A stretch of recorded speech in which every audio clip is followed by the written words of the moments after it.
Imagine this for a moment. You promised tens of thousands of people a revolutionary vehicle, a three-wheeled, solar-powered electric car so efficient it could drive for weeks without plugging in.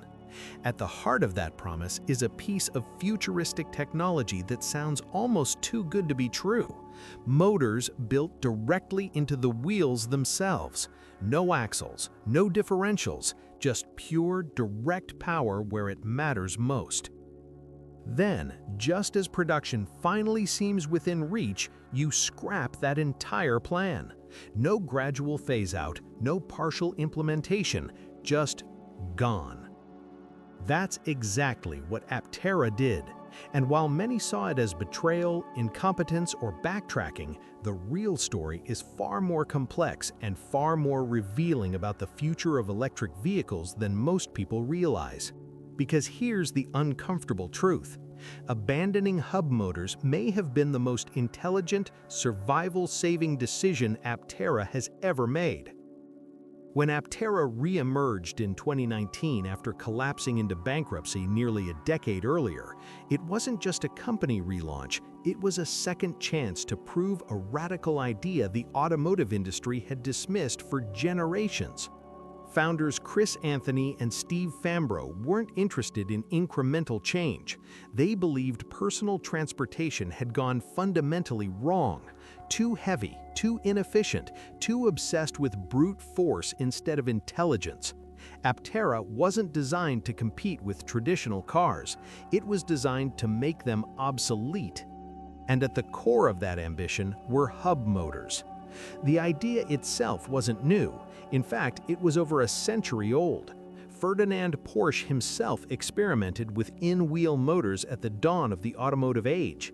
But where early attempts failed due to primitive materials and manufacturing limits, modern electric technology promised a breakthrough moment. For Aptera, hub motors represented perfection on paper. With motors inside the wheels, there was no need for a traditional drivetrain, no transmission losses, no complex mechanical linkages. Energy flowed directly from battery to tire. In a car obsessed with squeezing every possible mile from every watt, this mattered immensely. Each wheel would house a 50-kilowatt LFA motor, delivering a combined 150 kilowatts of power. Torque numbers were staggering, 700 Newton-meters per wheel, applied instantly and independently. This wasn't just about acceleration, it was about control. Torque vectoring that could fine-tune traction at each wheel thousands of times per second. For a lightweight, ultra-aerodynamic vehicle with a drag coefficient of just 0.13, the lowest of any production vehicle in history, hub motors felt like destiny. They also solved another critical challenge: packaging. By moving the drivetrain into the wheels, Aptera freed up enormous interior space, more room for batteries, more room for passengers, more flexibility in shaping the teardrop-like body that made the car so efficient in the first place. It even opened the door to battery packs as large as 100 kilowatt-hours without sacrificing cabin comfort. And then there was the efficiency magic. Chris Anthony famously demonstrated the concept to Jay Leno, explaining how the motor's magnetic leverage, positioned away from the axis, allowed them to recapture up to 30% more energy during regenerative braking. In a car claiming up to 1,000 miles of range and the ability to add up to 40 miles per day from solar panels alone, this advantage was priceless. Hub motors weren't just a component, they were the symbol of what Aptera stood for. But engineering doesn't care about dreams, it cares about physics. And physics has been quietly sabotaging hub motors for more than 100 years. The biggest problem has a name that sounds harmless but carries devastating consequences: unsprung weight. Unsprung weight includes everything not supported by the suspension: wheels, tires, brakes, and anything attached to them.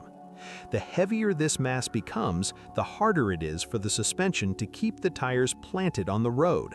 In a typical car, a wheel and tire assembly weighs around 40 to 50 pounds. Add a hub motor and suddenly you're bolting an additional 50+ pounds directly to the wheel. That nearly doubles the unsprung mass at each corner. Engineers have a brutal rule of thumb. Every pound of unsprung, rotating mass behaves like 10 pounds of dead weight when it comes to ride quality and traction. The consequences are immediate and unforgiving.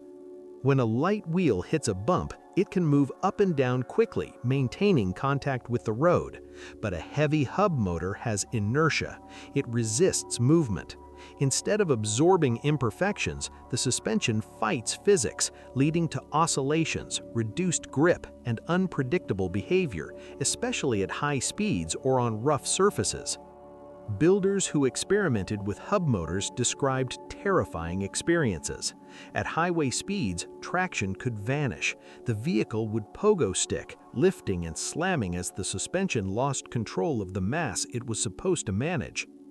Then there was durability. Hub motors live where cars suffer the most. They are constantly exposed to potholes, vibration, water, salt, dirt, debris, and extreme temperature swings. Traditional motors sit safely inside the vehicle, protected from most of this abuse. Hub motors endure it all directly. LFA did everything right on paper. Their motors survived shock loads of 100 G. They were dunked in salt water, vibrated for thousands of hours, and tested across brutal temperature ranges. But laboratory torture tests can never fully replicate years of chaotic real-world driving. A failed wheel bearing in a normal car is a nuisance. A hub motor is a financial catastrophe.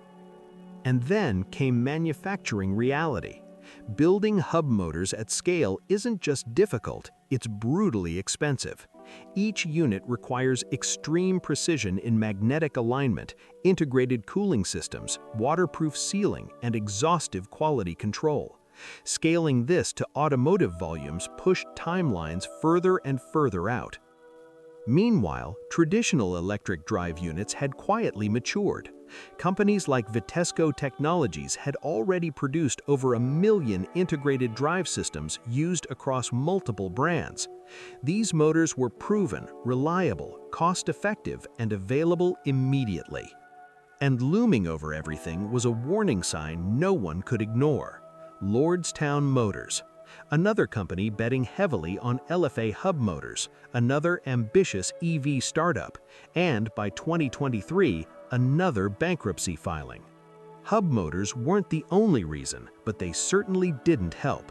The message was clear: hub motors weren't just risky, they could be fatal. In July 2024, Aptera dropped a bombshell. The company announced that the launch edition would no longer use hub motors. Instead, it would rely on a conventional front-wheel drive axle with an inboard electric motor. The wording was careful, diplomatic, due to issues with getting to the in-wheel motor design to production. Not failure, not abandonment, just reality. Behind that sentence was a convergence of pressures Aptera could no longer ignore. Time was the first enemy. Production targets had already slipped year after year. Each delay burned cash, eroded trust, and pushed the company closer to the edge. Cost was the second. Custom hub motors for low-volume production could cost several $1,000s per wheel.